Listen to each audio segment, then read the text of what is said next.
The WNBA is not a serious league. It's a bullshit league. The leadership of the WNBA is idiotic. The most fun, worst, most racist, sexist, ridiculous league in the history of sport. It's about a bunch of jealous women. And the hoops, undescribable. And not in a good way. Women in sports cannot stand to see other women in sports succeed. And nowhere has this been more clear than in the WNBA. No, you can't tell me anything. No, you can't. The WNBA is fun. It's completely whacked out. It's completely out of his mind.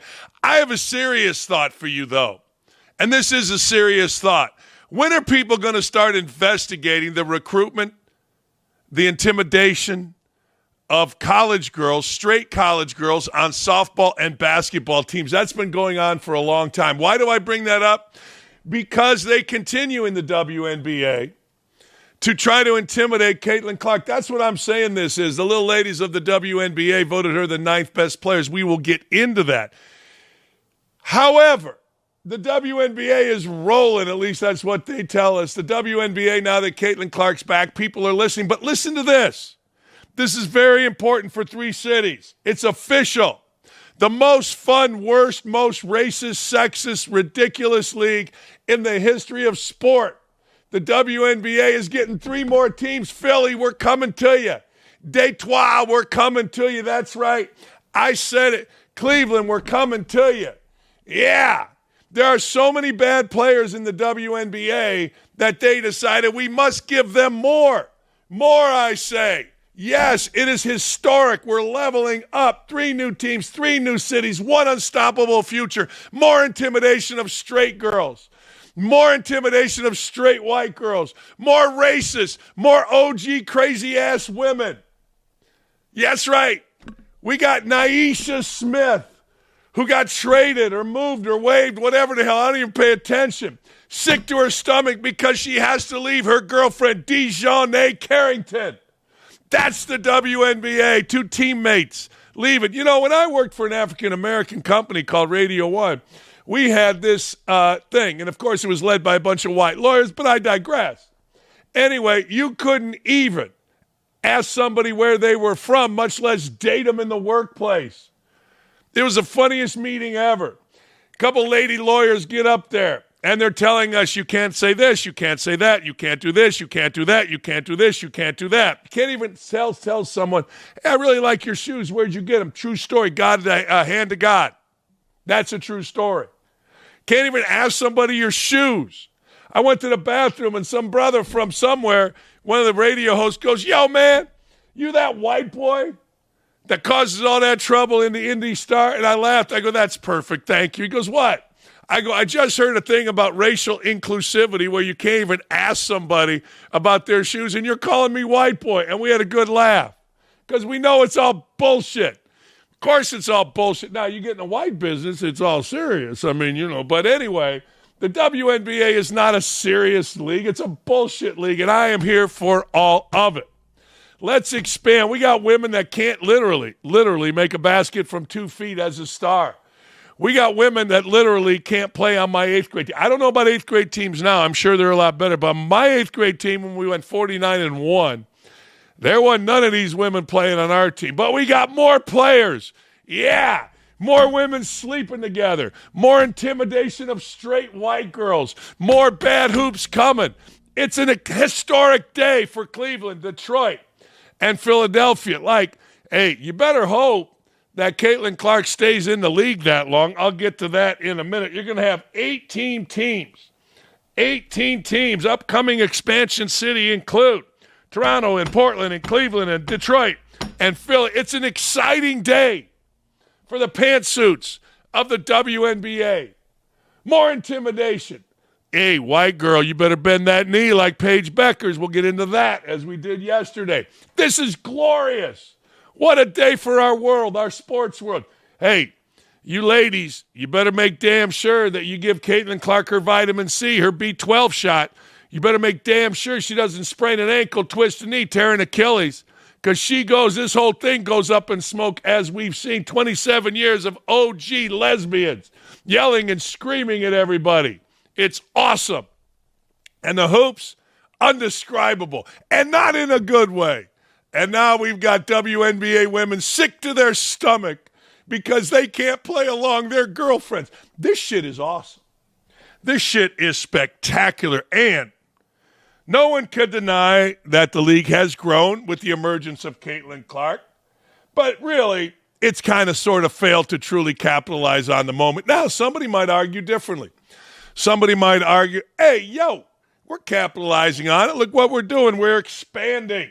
We are expanding. Now, Christine Brennett was on Hot Mic. And Christine Brennett has actually, in this instance, been a journalism. She's gone outside the normal. I'm afraid to say anything about black lesbians because I might get canceled. Black lesbians are the best. They're the funniest. They tell you point blank, I'm sick to my stomach. I'm going to leave my squeeze. White lesbians are always trying to sneak around like Paige Beckers, hiding in the weeds. Naisha, whatever the hell her name is, Smith. She's like, I'm sick to my stomach. I love the black lesbian. They're freaking awesome. They're funny. They're awesome. Christine Brennan says that the WNBA has failed to capitalize on Caitlin Clark. And this is the league's moment. Here's Christine Brennan. I've really made an effort to shine a light on the WNBA. But as much as people did, it basically was ignored by the vast majority of the mainstream sports media. And that's a fact. And facts are funny things. And we might not like that fact, but that is a fact. And here comes Caitlin Clark, and let's say it. And I say it in the book. I'd go into this in depth. A white woman from Iowa in a 74% black league. That's an issue. The book is the first real journalistic look at this entire season and at Caitlin Clark and what she's done and all these issues that are out there. No holds barred. I shy away from nothing. And I look at the way players like Diana Taurasi, Brianna Stewart, Cheryl Swoops with her flurry of falsehoods, Cheryl Reeve, the Olympic coach, Gina Auriemma, really tried to minimize her and were very critical of her. That stunned me. You should be saying, this is great. You don't have to cheer for her. You guard her. You play tough. She's not a victim. She loves to throw it at people. She's feisty and tough out there. And that makes her, I think, even more appealing to so many people. But for this group of people to want to say such negative things and be so wrong about her, okay, fine. It's a free country. You can do what you want. But what she's doing by going into the WNBA, that spotlight that shines on Caitlin Clark is shining on all the other players. The old rising tide lifts all boats. That was Tiger Woods and men's golf. But men's golf had already had Arnold Palmer and Jack Nicklaus, and going all the way back to Sam Snead and Byron Nelson. It was an established sport. It was mainstream. The WNBA, sadly, I wish it had been, but it wasn't. And so Caitlin Clark is way more important to the WNBA than Tiger Woods was to men's golf, even though he was huge to men's golf. And to then see this negativity, the next question would be, or your viewers and listeners are probably saying, okay, so like why? And what should have been done? And I look seriously at the leadership of the WNBA. And how could you not be prepared for this moment? Well, I don't think it is a matter. This is where I disagree with Christine Brennan, the last sentence. I don't think it was a preparation of the moment. I think it was a reaction to the times. Here's what I mean by that. Everybody going back to 2019 to 2022 was afraid to say anything that could be perceived as anti-black. Praising a white girl from Iowa, as Christine Brennan said, would be perceived as anti-black. Why? Because of the insecurity. And that's what Gino Auriemma fell into. Gino Auriemma thought he was being slick. Gino Auriemma thought he was protecting the folks before him, including a white girl, Diana Taurasi. He thought, I don't want to minimize what Taurasi and Griner and all of the women before Caitlin Clark did by exalting this woman. Or either that or Gino Auriemma is just stupid. And I've never thought that Gino Auriemma is simply stupid. The others are simply racist and scared. The white women are scared to death. Scared to death. Like Diana Taurasi doesn't want to say anything that's going to get her on the wrong side of the media because, let's be honest, the media will pounce on this. And if you remember the times, anytime a white person said anything, a white male, a white anyone, said anything, even the word black, you were ostracized. I mean, if you said that George Floyd was a criminal, you were ostracized. Anything said, you were ostracized and particularly canceled. Well, they stuck to that. The Cheryl Reeves lady is just an angry lesbian, and she's stupid. She's the Olympic coach. You know, the hashtag, not just one girl or whatever the hell it was simply a shot at Caitlin Clark, a misdirection shot, and a dumb shot. I don't think these people missed the boat. I think these people were still living in the 19s, 2019, 2020. I do. The leadership of the WNBA is idiotic. We have a woman here, Caitlin Kasparov and Amber Cox, who are just simply stupid. They wear pantsuits. They're like Grant Hill. Grant Hill's very smart. Condoleezza Rice is very smart. Hey, you need somebody on a committee. Let's get Grant Hill or Condoleezza Rice. In Indiana, you need a woman. You need a minority on a committee. Let's get Kelly Kasparov. She'll wear a pantsuit and she'll be on a Super Bowl committee, or she'll be on a Final Four committee, or she's running the Fever. They don't have serious people in serious positions. I go back to what Michael Thompson, the former number one pick, who was in the league as a star when Magic and Bird came in. Yeah, we wanted to kick their ass, but we understood what they were doing for our league.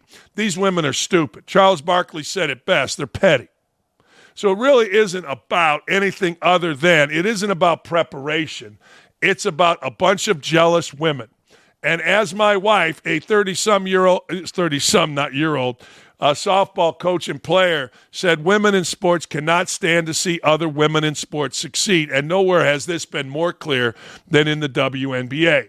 Never underestimate the pettiness of a woman in sports, she says. Never underestimate the petty, the jealousy, the racism of an African-American lesbian. You want to get mad at that, fine. Never underestimate the pettiness of a white lesbian. Never. This goes back to, again, my wife in college, where she went to a party. Softball team she was on as a freshman. Two of the straight girls said, you stay with us because these women are going to try to intimidate you.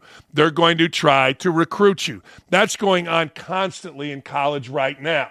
And it's been going on forever. Nobody wants to report on it. No one wants to talk about it. But it's been going on since the beginning of softball. Hell, my wife got the job at Syracuse because the previous coach got fired for sleeping with her shortstop. Hell, when I was at Bowling Green, a great coach there comes in my office, the women's coach, and says, I don't know what the hell to do. I got my two star players crying because they just broke up with each other. And now everyone's crying. It's a mess. It's a simple mess.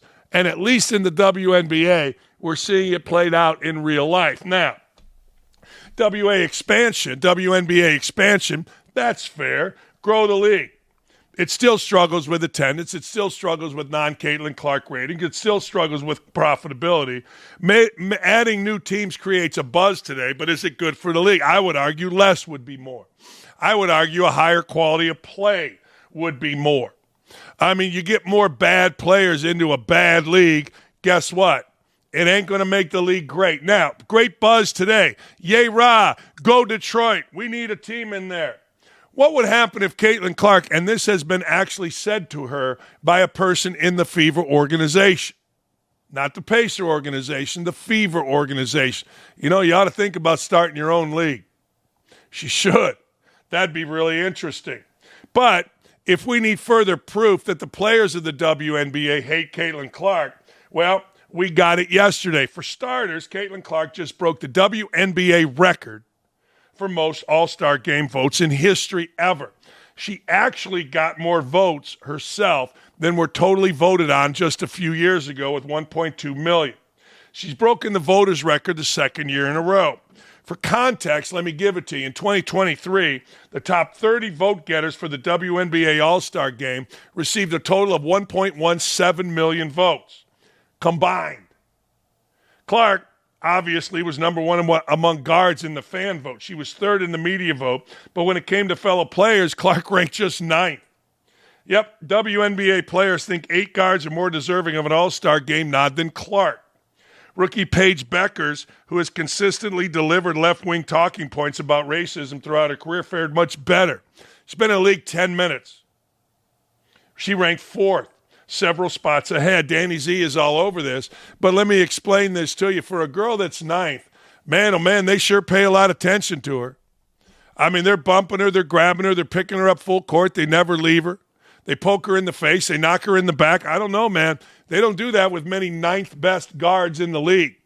Either tells me one of two things. She's better than the ninth best guard, or they're incredibly racist and jealous, or they're C, both. There certainly isn't D, none of the above. No, these women are racist, they're sexist, they're angry, they're mean, and they're ridiculous, and I'm here for all of it. All of it. See, they're a function, though. It's really not their fault. College basketball and softball coaches for years and years and years have put up with the angry lesbian. My wife actually went to Paul Krebs, the athletic director at Bowling Green, and said, look, enough. I'm not going to recruit lesbians. Are you okay with that? He said, yeah. The stories, the ridiculous stories of lesbian behavior over the years. I room you with you, but you like her. And you think her might be liking her, but I make a mistake and I room her with her, and now you're crazy. The stories are ridiculous. The sports world, the women's sports world is out of its mind. Rip me all you want, but everybody inside the sports world, the women basketball and the women's softball knows what I'm saying is 1,000% true, because coaches, all of them, have told me.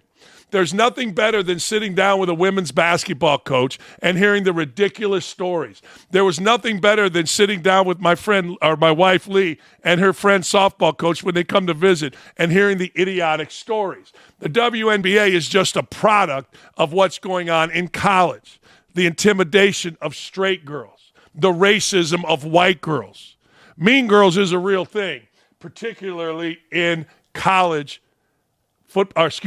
softball and basketball. And don't at me about it, because if you do, you're just doing something for an effect, for a narrative, not for the truth. I mean, I could line up 10 women and coaches right now to come on the show if they knew that there would be no repercussions, and they would tell you stories of what they've had to deal with these crazy women for years and years and years. Hell, my next door neighbor was a great basketball, 2 doors down, was a great basketball player. She goes to Penn in the 80s. And in going to Penn in the 80s, you know what?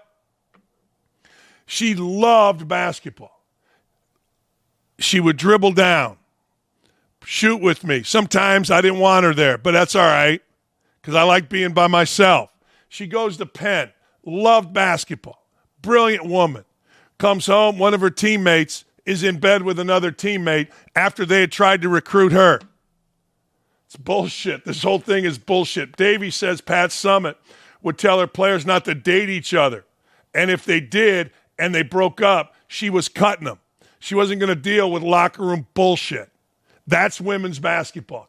Cut it however you want. Call me whatever you want. But that's women's basketball. And these WNBA women are just extending a culture of bullshit that goes on in women's sports to this day. I'm so glad my daughter didn't play women's basketball or freaking softball, because I didn't want her subjected to that bullshit. Imagine that in men's sports. Imagine that, hey, man, I can't practice today because Steve Alford and I broke up. It's such bullshit, these women. Hey, you enjoying the show? What? You enjoying the show? We appreciate you watching. If you love the content, and we know you do, it's the only real spot there is, make sure you head on over to youtube.com/@OutKick/videos to like, comment, and subscribe. That way, you'll never miss any of this great content. And let me give you this. Let me tell you point blank. It's the only place you're going to get this. Everyone else is going to give you some bullshit on Caitlin Clark. What I just gave you is real.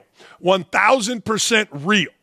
These women are a function of what's going on in college basketball and college softball. Volleyball, women are heterosexual. You got other issues, but not nearly the same. Don't at me about it. I don't know the other sports, but I know those two. I know those two inside and out. Just stop it. Stop it. I'm sick to my stomach. I got to leave my boyfriend. I can't transfer from Indiana because I might leave Steve Alford, and I couldn't stand it. What a bunch of bullshit. Buy my gear, damn it. Sack up. I'm wearing it tomorrow. I'm too fat right now. I'm at a little bit of a weight explosion. Hey, in the wake of Stephen A. Smith And ESPN's draft coverage getting crushed from all sides. FS1's Colin Cowherd offered up his 2 cents on how the network should handle Smith's assignments moving forward. I think in these marquee events, I think networks have to step in and say, we've got to have specialists. Really? No shit, huh? I mean, we can't just bring in some loudmouth guy who never played, who never coached, who's lied about his athletic career. Really? I mean, that worked, though, way back with Howard Cosell. You know, it didn't work at different times with different guys. Kornheiser in the booth, Dennis Miller in the booth. But, hey, no shit, huh, Colin? How about you bring in people that actually know? You know, when you listen to a Big Ten broadcast, you got a bunch of former players, and they all talk too much because they're all trying to figure out what's going on. Coaches know from jump. They absolutely know from jump what's going on and can tell you. But that's not sexy. Like, we got guys here at Fox Sports, Eric Shanks and the other guy. They don't want to hire me. I don't know why. I'm the best college basketball announcer in the country. I mean, I'll tell you what's happening before it happens. Brad Zager. I love those 2 guys. Met Shanks. I knew Shanks when he was at Indiana. But I'm the best college basketball announcer in the country. I don't know. Maybe I'm too political. I don't know. But they certainly need help here at Fox. They do. I mean, I watch their basketball coverage in college, and I'm like, what the hell is this? Of course he's right, Cowherd. Of course. I think in these marquee events, I think networks need to step in and say you got to have expert. You do. Of course you do. I don't know what to tell you. Here's Cowherd. Take is most broadcasters at some point pick 1 or 2 things. You've picked NBA among yours. And NFL is mine. I go a mile deep on it, and everything else suffers a little bit. And we both worked at ESPN, but I always felt the ideology of ESPN was if you make good money, we're working you. We're getting you on a lot of stuff. Fox, interestingly, is the opposite. Their thing is, we'll compensate you. We want you to be great on what you're great at, but we're not putting you on a bunch of stuff. And so when I watch the NBA coverage and I think, the NBA is big enough, you should just do NBA, and that is your beat. Like, Windhorst is not doing baseball. Am I a relic to think if you're at a network and doing a sport and you're a marquee personality, that's it? That's what you do. Yeah, I agree with that. I do. And the NBA is big enough. But they decided Stephen A. Smith, like, let me back up. You know why Charles Barkley came on our show? And he said, hey, I ain't working like a dog as I get older. You know why? Because what they try to do to you at ESPN, and I'm not saying it's wrong, it actually helps you, is they put you through the car wash. You'll get up in the morning back in the day and you'll do Mike and Mike. Now they don't care so much about radio. And then you'll do First Take. And then you'll do Get Up. And then you'll do Sports Center. And then you'll do whatever it is that you were brought there to do. In my case, they brought me to do college basketball pregame, halftime, postgame. And then you do it again the next day. Now, when you're first doing it, it's fun, right? You're like, hey, I've watched these shows. But then as you get going, you're like, man, I don't know. This is a pain in the ass. And that's why Barkley said what he said. What they do with Stephen A. Smith is they say, look, we're paying you this much money.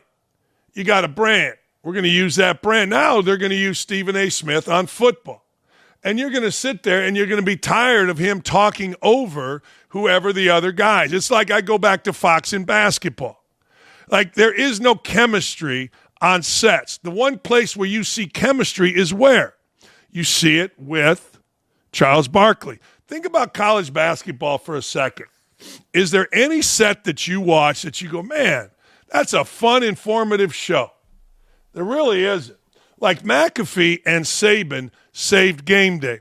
I said forever Game Day was headed south. They brought McAfee in. Well, think about it. Yes, McAfee's doing a lot of stuff, but at heart, he's a football player. Who'd they bring in? Nick Saban. What was Nick Saban? A legendary coach. Fox basketball, college basketball, has a couple former players, a couple DI hires, that kind of thing. They really don't have any chemistry. I wonder this, and this isn't a shot at anybody, but I wonder this. I wonder, given the success of inside the NBA.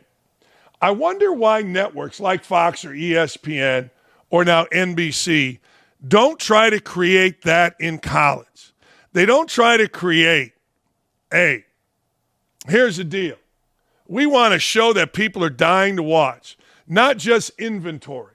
Think about it for just a second. We want to show that people are dying to watch. When Stephen A. Smith comes on, nobody's really dying to watch that because they know it's going to be bullshit. When Wilbon comes on, nobody's really dying to watch that.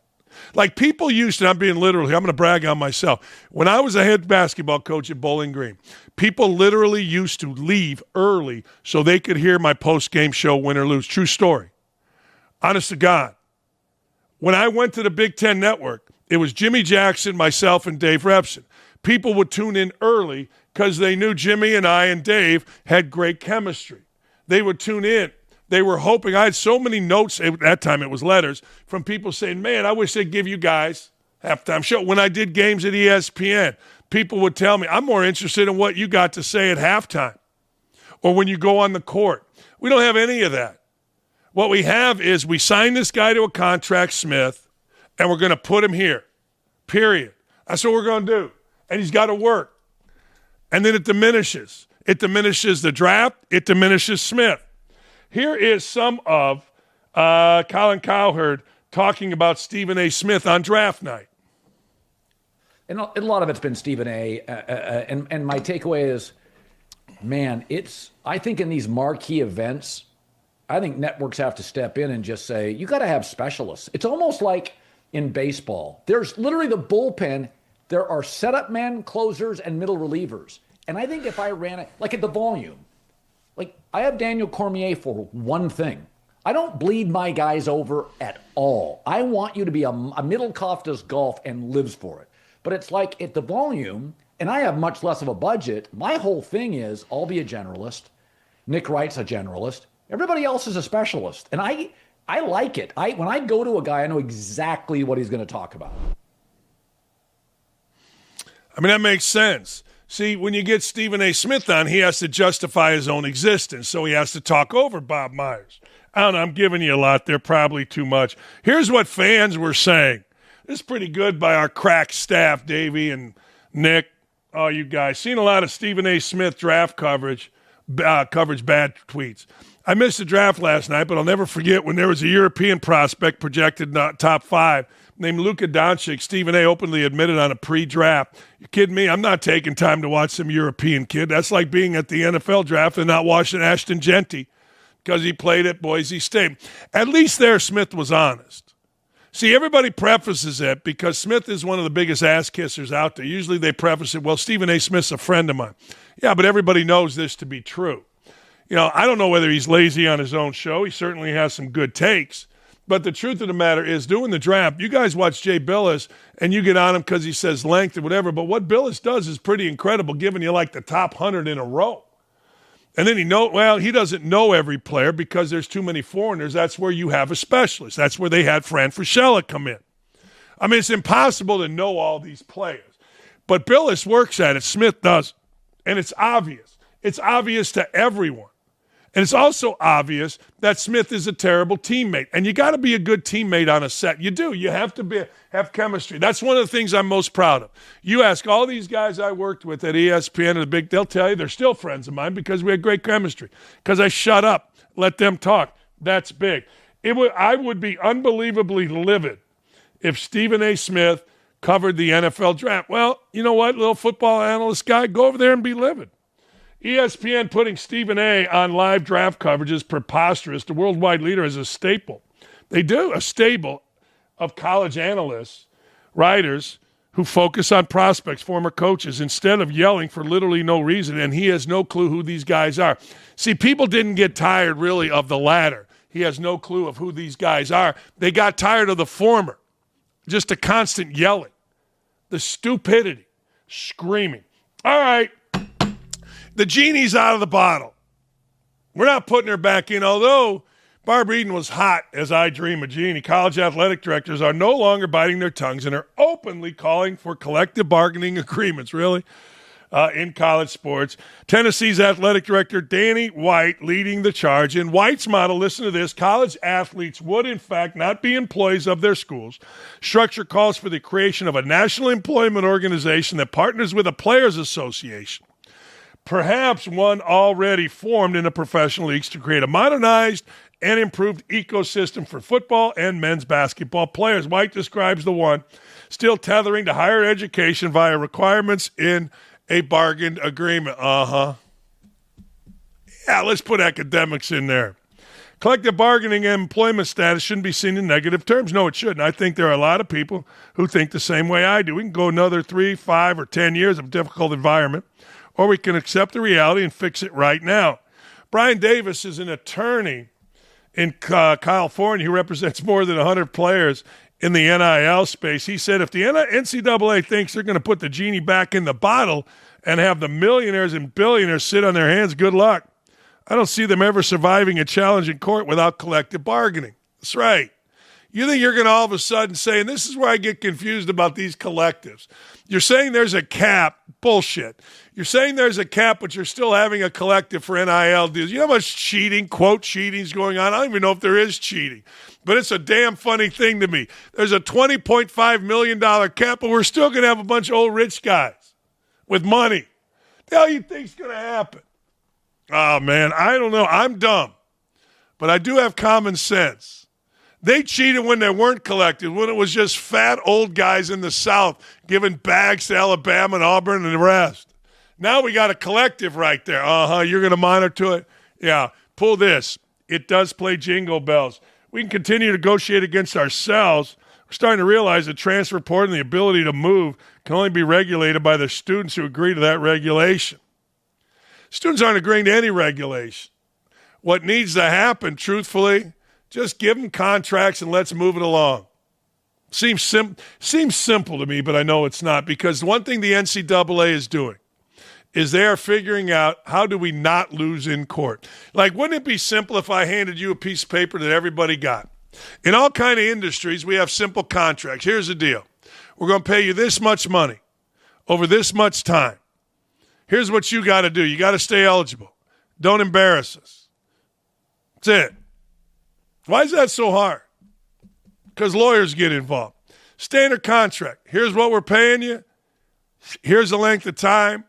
A couple legal things in there. And here's what your obligation is. Stay out of trouble.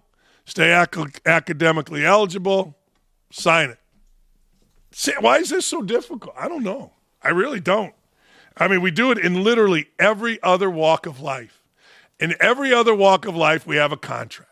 In every other walk of life, that contract says, this is what we're going to pay you, this is over how long, and this is your obligation. I know there's legalese, I know there has to be this long and all that kind of stuff, but I don't understand why that's so difficult. Now, you guys out there that know a lot more, crush my soul. I really don't care. But this is all that needs to happen. Again, I love being a simpleton. I do, because I get called names and people go nuts on me, and then about 3 years from now, what I just said is going to happen. It will. Baylor guard Rob Wright is departing for BYU only weeks of finalizing. Listen to this. Listen to this. Baylor guard Rob Wright III, he's the third, departed for BYU only weeks after finalizing what Baylor AD Mack Rhodes described as a 7-figure agreement with the program. Meanwhile, Wisconsin defensive back Xavier Lucas transferred to Miami after inking a revenue-sharing deal with the Badgers. This move has now sparked a potential precedent-setting legal debate. So I signed with Baylor. Here comes those upright and truthful Mormons out of freaking wherever that is, Provo, and they steal you with more cash. I signed with Bucky Badger. At least we know Luther Campbell and the fellas down there in Miami have always been corrupt.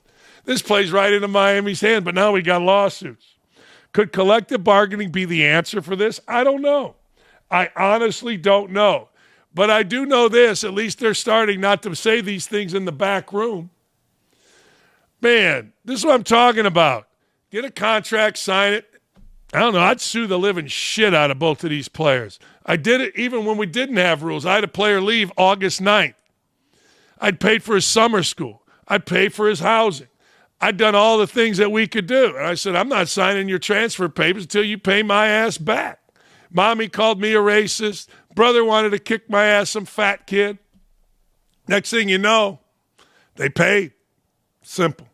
I guess this shouldn't surprise, but the Pittsburgh Steelers are going all in. It shouldn't surprise because the Steelers don't like to lose. They're going all in. First, they got Aaron Rodgers, which made the woke sports world insane. And then they made a trade. Jalen Ramsey to the Steelers. Juju Smith, pretty good, tight end to the Steelers. 7th-round pick, 2027 to the Steelers. Minka Fitzpatrick and a 5th-round pick to the Dolphins. All right. Jalen Ramsey, my ass. Jalen Ramsey just got his career saved. Jalen Ramsey's been a pain in the ass. I sat behind the bench at Jacksonville, 6 rows, and watched him. I watched a great leader named Calais Campbell try to reel this idiot in. But this idiot was such an idiot he wouldn't be reeled in. Now, you're gonna tell me he's great. I'm going to tell you he's been living off reputation. But Jalen Ramsey got his freaking life in order. He did, because Mike Tomlin's no bullshit. So he goes to a no bullshit place. The storyline here is, what does this say about the coaches of the team? Mike Tomlin, as I said, never had a losing season, hasn't been able to win a playoff game since 16. That's getting to be a long time. Conversation so far in 2025 is the Steelers are loading up. They are. They're winning the offseason. But how often does the offseason champ actually win everything? For 8 years of the Ballard regime here in Indianapolis, the dumbass DEI writer, Stephen Holder, the dumbass child writer, Zach Kiefer, and the dumbass little kids at the Indy Star have told us how great the offseason has been. 0 division titles later, 1 playoff win later, in the worst division in football, no home playoff games later, haven't made the playoffs in 3 years later. That wasn't true. Or if it was, it certainly didn't translate. Steelers are rocking and rolling. On the other hand, Mike McDaniel, who came in as the soft, embarrassing, little fragile, woke little coach, they were 8-9 and have not improved. The latest move is not going to make the morons like Tyreek Hill happy. You make the diva unhappy, the diva spreads diva-like divaness to others on the team, and that ain't good. I'm going to hang out with Ramsey next week. I'm going to get him back. I'm getting Ramsey back in the Dolphins jersey. Yeah, really. Hold on. Hey, my agent, Tyreek Hill wants me back. If I'm the agent, yo, Jalen, run. That's a moron. That's the dumbest guy in the league. I don't care what they say, tampering, whatever. But we need Ramsey. He's a dog. He's one of the best corners in the league. Great leader. Great teammate, too. Okay. Well, if you say so, is it true? No. That's what he doesn't get a lot of credit for. Okay, Tyreek. All right, hot take. Be a Pro Bowler on the Dolphins. Get treated like shit. Happy for my guy. Go ball out. That's Raheem Mostert. I didn't even know Raheem Mostert was still in the league. The kid out of Purdue had a great Super Bowl. I like Raheem Mostert. He ain't wrong. And the drama is building. Mike McDaniel needs to go. We need real football coaches in here. Not, hey, man, I'm a black guy when it's cool to be black, white guy when it's cool to be white. I mean, just get this little, get him out. Get him out. Get him out. This is the final season. It's got to be. We'll talk to Armando at some point and get a handle on this.